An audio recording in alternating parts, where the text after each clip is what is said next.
आपको बताऊं, हमारे बिहार में कवि हुए, श्रृंगार रस के बड़े अद्भुत कवि हुए, पूज्य श्री विद्यापति जी।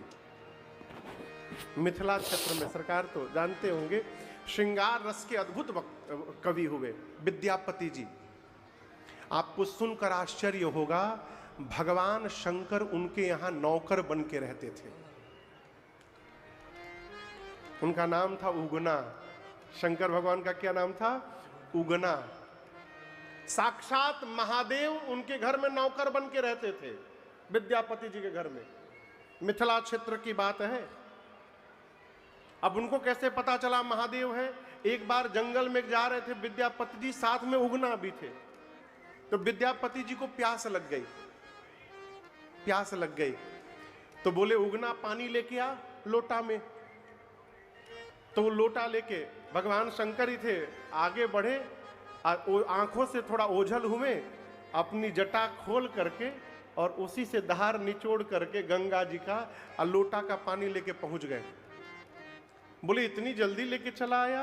तो बोले, बगल में ही तो पानी मिल गया। विद्यापति जी जैसे जल पान किए, बोले, अरे तो गंगा जल है, यहां गंगा जल कैसे आ गया? अब तो भगवान शंकर फंस गए। बोले, नहीं, चल मुझे दिखा, तू कहां से जल ले आया है? तो गंगा जल है ये। जब बहुत जिद कर दिए तो भगवान शंकर अपने रूप में प्रकट हो गए। विद्यापति जी उनके चरणों में गिर गए, प्रभु। तो भगवान बोले, आपकी रचनाएं मुझे बड़ी अच्छी लगती हैं, तो उन पदों को सुनने के लिए मैं आपके घर में उगना बन करके बैठा हूं। लेकिन शंकर जी ने कहा कि यदि आपने मेरे बारे में किसी को बताया, मैं उसी दिन आपको छोड़ के चला जाऊंगा। और महादेव उगना बन के उनके घर में रहने लगे।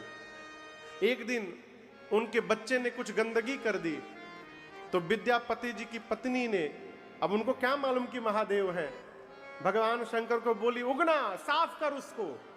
विद्यापति जी सुने, बोले, अरे महादेव है वो। और जैसे बोले महादेव है, बाबा चले गए। चले गए। उन्हीं के वियोग में विद्यापति जी का प्राण चला गया। बड़ा प्रसिद्ध पद है, उगना रे मोर कता गेल। अद्भुत महापुरुष हुए। तो मैं क्यों सुना रहा हूं आपको? विद्यापति जी का जब प्राण निकलने को हुआ ना, तो हुआ कि गंगा जी के तट पर लेके चला जाए उनको। तो लोग खाट पर भर उठा करके उनको गंगा तट पे लेके जाने लगे। जब आप कभी बिहार जाइएगा